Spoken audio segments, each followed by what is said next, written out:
VS code का installation अगर आपने नहीं देखा या नहीं करना आता तो हम इस पे वीडियो बना चुके हैं ऑलरेडी। आप उसको चेकआउट कर सकते हैं। सिंपल है, आपको नेट से डाउनलोड करना है और नेक्स्ट नेक्स्ट नेक्स्ट करके आगे बढ़ते हुए जाना है जब तक कि आपको इंस्टॉल का बटन ना दिखे। ठीक है, तो मैं ये फाइल सेव कर लूंगा style sheet dot C S S के नाम से।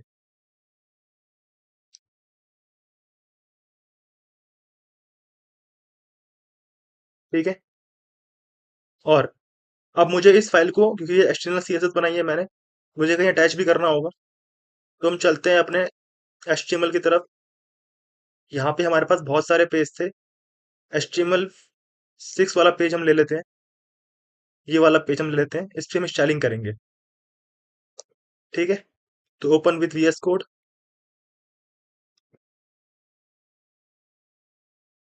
अब स्टाइल करने के तीन तरीके होते हैं। पहला, अगर मैं चाहूं तो मैं स्टाइलिंग कर सकता हूं किसी भी एलिमेंट के साथ, उस एलिमेंट के अंदर ही। जैसे मैं H1 पे स्टाइलिंग करना चाहता हूं, तो मैं H1 पे स्टाइल करना चाहता हूं तो मैं लिखूंगा स्टाइल टैग इक्वल टू दो कोट, इसके अंदर मैं देता हूं मार्जिन 20 पिक्सल। ठीक है, कलर रेड। ठीक, अब चलते हैं अपने पेज पर। अभी ये हेलो वर्ल्ड जो है, जो हमने हेडिंग ली थी, यहाँ पे देखिए, ये जो हेलो वर्ल्ड है, अभी हमें कैसा दिख रहा है? ब्लैक कलर में आ रहा है, और ये बिल्कुल ही पेज के राइट साइड से चिपका, लेफ्ट साइड से चिपका हुआ है। जैसे ही मैं इसे रिफ्रेश करूंगा तो यहाँ पे स्पेसिंग बढ़ गई। अब ये बिल्कुल चिपका हुआ नहीं है, यहाँ पे कुछ स्पेस है, और ये रेड कलर से हो गया। अगर आपको स्पेस दिख नहीं रहा तो मैं इसके मार्जिन को 20 से 40 कर देता हूँ। ठीक है, और अब देखते हैं। देखिए, तो ये मार्जिन होता है एलिमेंट के आउटसाइड की स्पेसिंग। ठीक, उसके बाद हम कुछ और स्टाइलिंग करेंगे कहीं कहीं पे। जैसे कि ये हेडर सेक्शन है, हेडर सेक्शन के अंदर H1 भी है, P भी है और इमेज भी है। मुझे इन सभी में मार्जिन देना है, मुझे इन सभी को मार्जिन देना है। मार्जिन मतलब स्पेसिंग आउटसाइड द एलिमेंट। तो मैं स्टाइल दूंगा, मार्जिन दूंगा, और मैं मार्जिन देता हूँ इसको 50 पिक्सल का। आइए चेक करते हैं। अभी ये सब बिल्कुल राइट साइड से चिपके हुए हैं, और अब देखिए ये राइट साइड से चिपके हुए नहीं है, यहाँ पे स्पेसिंग आ गई बीच में। तो ये होती है मार्जिन, जो हमें स्पेस देना होता है। जैसे यहाँ पे स्पेसिंग नहीं है, यहाँ पे बिल्कुल भी कोई गैप नहीं है, बट यहाँ पे गैप आ गया, तो ये था मार्जिन का प्रॉपर्टी हमारी। ठीक है, और ये क्योंकि हमने हेडर में लगाई, तो हेडर से रिलेटेड, हेडर में जितने भी ग्रुप कर रखे थे हमने एलिमेंट, उन सब पे ये अप्लाई हो गया। ठीक है, इसको हटाते हैं।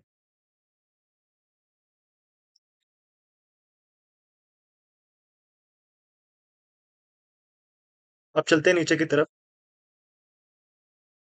फुटर पे चलते हैं। मुझे फुटर पे कुछ स्टाइलिंग लगानी है, तो स्टाइल टैग अगेन वही, इक्वल टू का साइन, और दो कोट, डबल कोट, इसके अंदर हम सीएसएस लिखेंगे अपनी। मैं यहाँ पे देता हूँ बैकग्राउंड कलर लाइम ग्रे, तो उससे कलर चेंज हो जाएगा बैकग्राउंड में जो कलर होगा। अब चलते हैं फुटर की तरफ। अभी हमारा फुटर ये रहा, कॉपीराइट @ 2024 ऑल राइट रिजर्व। कोई कलर नहीं है, बैकग्राउंड कलर वाइट है। ठीक है, और ये बिल्कुल स्पेसिंग भी नहीं है कोई। एज सुन एज मैं रिफ्रेश करूंगा तो देखो, ये जो फुटर सेक्शन था ग्रीन हो गया। अब हमको मार्जिन देना है इसको, तो उसको हम देते हैं एक मार्जिन। मार्जिन में देना चाहता हूँ 40 पिक्सल। रिफ्रेश करेंगे तो देखिए 40 पिक्सल का मार्जिन इसको मिल गया। ठीक है, अब एक चीज और, मार्जिन ऐसा नहीं है कि आप सिर्फ मार्जिन प्रॉपर्टी होती है, मार्जिन टॉप भी होता है, मार्जिन बॉटम भी होता है। हाँ देखिए, margin top, margin bottom, margin left, margin right.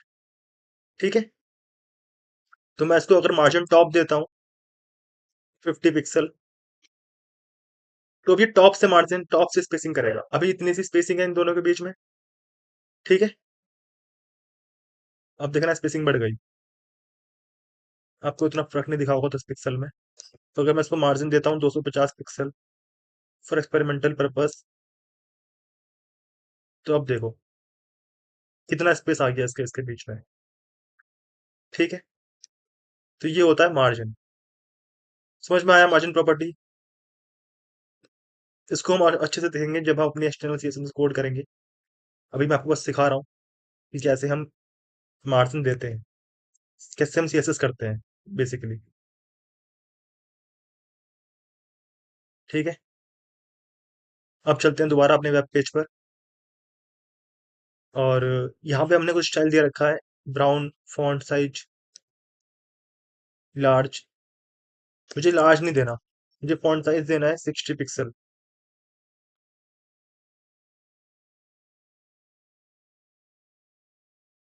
देखो कितना बड़ा हो गया, ठीक है। तो ये फॉन्ट साइज की प्रॉपर्टी है जिसकी वैल्यू मैंने दी है 60 पिक्सल।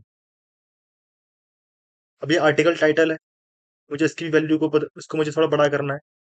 तो ये H2 टैग के अंदर है, तो मैं H2 को स्टाइल दूंगा, फॉन्ट साइज 40 पिक्सल।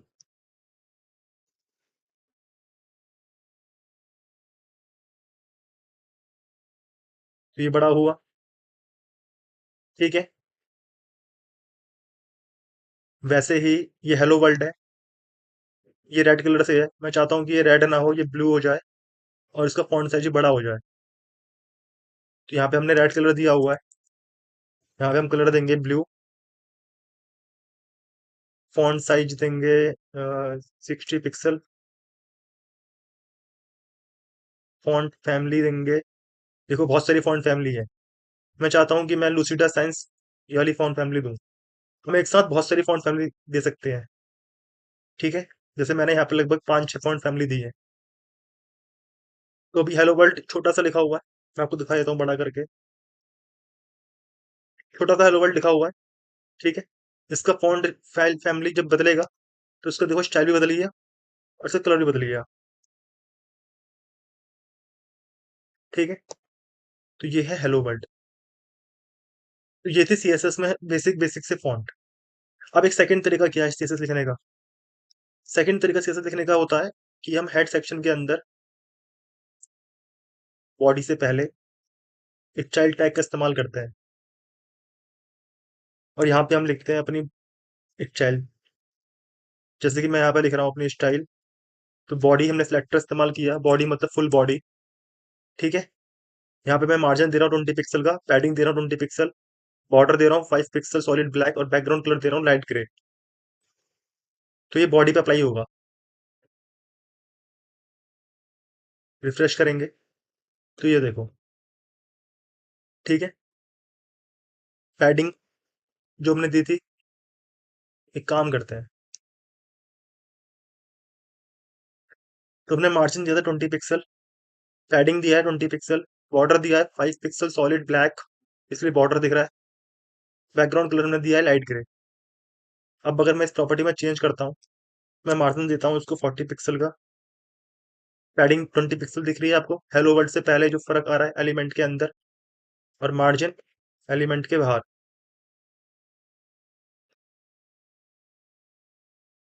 ठीक है।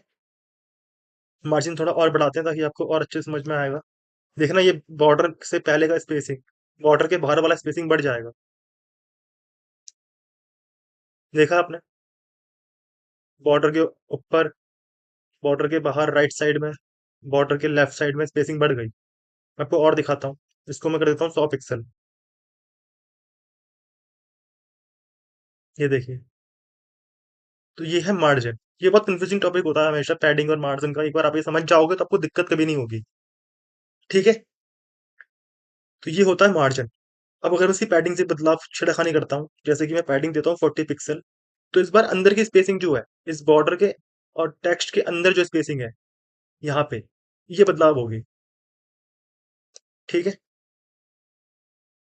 आइए देखते हैं। देखा आपने? लेट सपोज मैं इसकी पैडिंग भी कर देता हूँ 100 पिक्सल, ताकि आपको विजिबल हो जाए थोड़ा डिफरेंस। तो आप गौर करना इस बॉर्डर लाइन का और ये टेक्स्ट जो स्टार्ट हो रहा है, इसके बीच की स्पेसिंग जहां मेरा कर्सर है, ये स्पेसिंग आप देखना ये बढ़ जाएगी। देखा आपने? तो पैडिंग हमेशा इंटरनल स्पेसिंग के लिए होता है, स्पेसिंग इनसाइड द एलिमेंट, और मार्जिन हमेशा बाहर की स्पेसिंग के लिए होता है, आउटसाइड द एलिमेंट। बॉर्डर मैंने यहाँ पे लिया हुआ है 5 पिक्सल का, मैं इसको कर देता हूँ यहाँ से चेंज 10 पिक्सल। तो बॉर्डर थोड़ा सा और मोटा हो जाएगा, देखिए। और मुझे चाहता हूँ कि ये रंग ब्लैक ना हो, ये रेड हो जाए, तो अब ये रेड कलर से आएगा। ऐसे ही मैं चाहता हूँ कि यहाँ पे ये कलर रेड लाइट ग्रे ना हो, ये हो लाइट ब्लू। तो ये लाइट ब्लू हो गया। अब हमने इतना सीख लिया। अब हम एक काम करते हैं, हम एक दूसरी फाइल पकड़ते हैं और उसमें हम दोबारा से सीएसएस करते हैं। तो इस बार हम चलते हैं वेब पेज वेब पेज 4 की तरफ, और इसको मैं ओपन कर लूंगा वीएस कोड के साथ।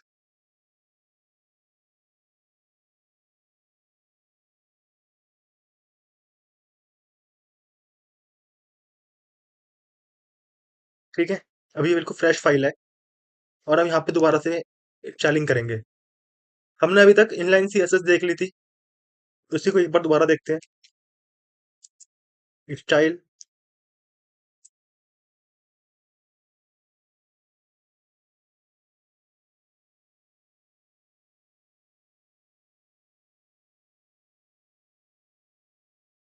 Body background colour light blue, font family हमने लिया हुआ है एरियल सैंस सेरिफ, कलर हमने लिया हुआ है हैशटैग 6/3, जो कि ब्लैकिश कलर का होता है, मार्जिन 20 पिक्सल।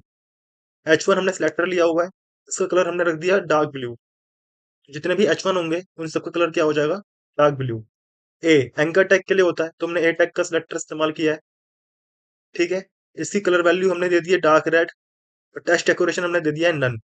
टेक्स्ट डेकोरेशन हम नन के बजाय और कुछ भी दे सकते हैं, जैसे कि अंडरलाइन। तो टेक्स्ट में अंडरलाइन करी हुई आएगी जितने भी ए टैग होंगे। और ए कॉलन होवर, जब भी हम उस पर माउस लेके जाएंगे तो उसे कहते हैं होवर इफेक्ट। जैसे मान लो मैं यहाँ वेब पेज 4 और एचटीएमएल है, मैं इस पे माउस ले गया, तो इसे कहते हैं होवर इफेक्ट। तो जब भी कोई हमारे एंकर टैग के ऊपर माउस लेकर जाएगा, टेक्स्ट डेकोरेशन हो जाएगी अंडरलाइन से नन, तो अंडरलाइन चली जाएगी। और फॉन्ट कलर हो जाएगा, सॉरी फॉन्ट स्टाइल हो जाएगा इटैलिक। ठीक है, और चेक करते हैं।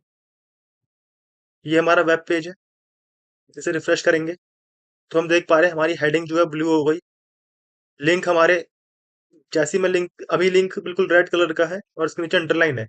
जैसे ही मैं उस पर माउस लेकर जा रहा हूँ, वो अंडरलाइन से इटैलिक हो जा रहा है और अंडरलाइन चली जा रही है। इसे कहते हैं होवर इफेक्ट। ठीक है, आप देख पा रहे होंगे, ये है होवर इफेक्ट। और हेडिंग हमारी ब्लू हो गई, बैकग्राउंड कलर हमारा पूरा लाइट ब्लू हो गया। यहाँ पे दूसरा है क्लिक मी, इस पे भी जब मैं माउस लेकर जा रहा हूँ तो अंडरलाइन चली जा रही है और ये इटैलिक हो जा रहा है। ठीक है, तो सीएसएस हमारे किस काम में आती है, पेज को डिजाइन करने के। आओ इमेज के साथ थोड़ा खेलते हैं। इमेज टैग लेते हैं, width 300 pixel, height auto. Auto नहीं करते अभी, इसको मैं समझाऊंगा बाद में आपको, अभी हम विड्थ भी 300 पिक्सल ही लेंगे। बॉर्डर 2 पिक्सल का सॉलिड लेंगे। कलर में हेक्सा वैल्यू नहीं लेंगे,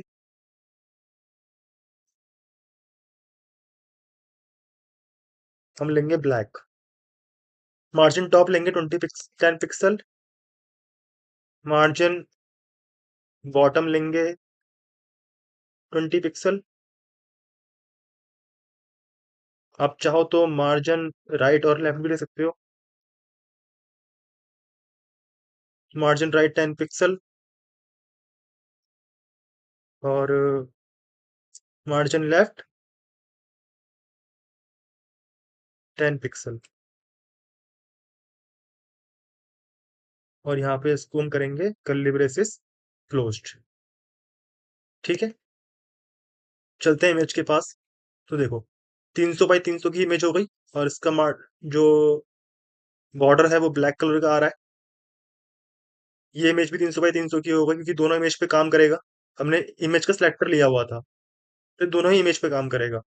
जब हम डीप में पढ़ेंगे तो हम जानेंगे कैसे हम इंडिविजुअल इमेज पे काम करते हैं, पर अभी क्योंकि हमने इमेज का सिलेक्टर इस्तेमाल किया तो जितनी भी इमेजेस वेब पेज पे होंगी उन सब पे सीएसएस काम करेगी। ठीक है। और तीसरा तरीका होता है सीएसएस का एक एक्सटर्नल सीट पे काम करने का। तो मैं यहाँ से ये सीएसएस जो है इसे कॉपी कर लेता हूँ और कट करेंगे। अपने हेड टैग में एक मैंने सिखाया था आपको पुरानी वीडियो में, एचटीएमएल की वीडियो में, कैसे हम सीएसएस को स्टाइल शीट को कैसे हम लिंक करते हैं। तो link relation style sheet href style sheet dot C S S, तो इससे अटैच कर देते हैं। पर हमारी स्टाइल शीट का नाम क्या है? हमारी स्टाइल शीट का नाम स्टाइल्स नहीं है, हमारी स्टाइल शीट का नाम है style sheet dot C S S. ठीक है। हम चलते हैं अपने एच एचटीएमएल सेशन की तरफ। यहाँ पे हमारी स्टाइल शीट थी, ये रही।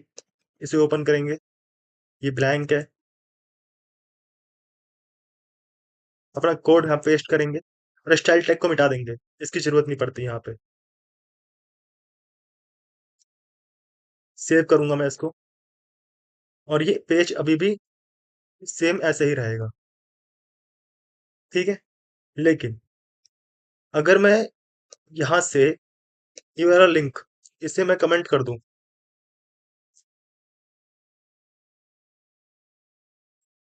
और इसको मैं कमेंट कर दूं, तो अब जो सीएसएस में लगी हुई है वो चली जाएगी। अभी पहले जैसा हो गया, अब कोई होवर इफेक्ट नहीं दिखा रहा। ठीक है। सब चले गया, होवर इफेक्ट चले गया, हेडिंग चली गई, सब कुछ चले गई। ठीक है। तुमने स्टाइल शीट लिंक करी, स्टाइल शीट पे गए, बॉडी पे गए, H1 मैं चाहता हूं कि इसका कलर तो ये हो, और इसका टेक्स्ट अलाइन जो है ना ये सेंटर हो जाए। तो जितने भी H1 की हेडिंग हमारे पेज पर होंगी, देखिए स्टाइल शीट भी वापस आ गई और ये H1 सेंटर में भी हो गया। तो हमने अभी तक क्या सीख लिया? हमने अभी तक कुछ प्रॉपर्टी देख ली है सीएसएस की, कैसे हम सीएसएस को कनेक्ट करते हैं अपनी एचटीएमएल वेबसाइट के साथ, वो हमने देख लिया। एक तरीका है इनलाइन सीएसएस का, एक तरीका है एक्सटर्नल सीएसएस का, और एक तरीका है एलिमेंट के अंदर ही हम सीएसएस लिख सकते हैं। ठीक है। तो इस इंट्रोडक्टरी वीडियो के लिए इतना ही। अगली वीडियो में हम जानेंगे कि कैसे हम सीएसएस में और चीजें कर सकते हैं, और फंक्शनैलिटी, फंक्शनैलिटी तो नहीं, डिजाइनिंग कर सकते हैं। फंक्शनैलिटी जेएस से आती है, जावास्क्रिप्ट से। डिजाइनिंग कर सकते हैं हम सीएसएस से खाली। तो हम अगली वीडियो में सीखेंगे चैप्टर नंबर 5 को दोबारा से। चैप्टर नंबर 4 का हमने यहाँ पे टॉपिक कुछ कवर करे हैं। सिलेक्टर के बारे में हमने जान लिया, प्रॉपर्टी के बारे में हमने जान लिया, वैल्यू के बारे में हमने जान लिया। ठीक है। So thanks for watching this video, और नेक्स्ट वीडियो में मिलते हैं दोबारा सीएसएस की कुछ और नई प्रॉपर्टी और वैल्यू के साथ। ठीक है। कमेंट करना मत भूलना, आपका best part of the video. साथ ही कोई सवाल अगर हो, साथ ही अगर आप चाहते हो कोई सजेशन देना हम अगली टॉपिक का, अगली वीडियो के टॉपिक का, तो आप वो भी दे सकते हो। Thanks for watching. और अब यहाँ तक अगर आप आ ही गए हो तो वीडियो को लाइक करना मत भूलना, सब्सक्राइब करना मत भूलना।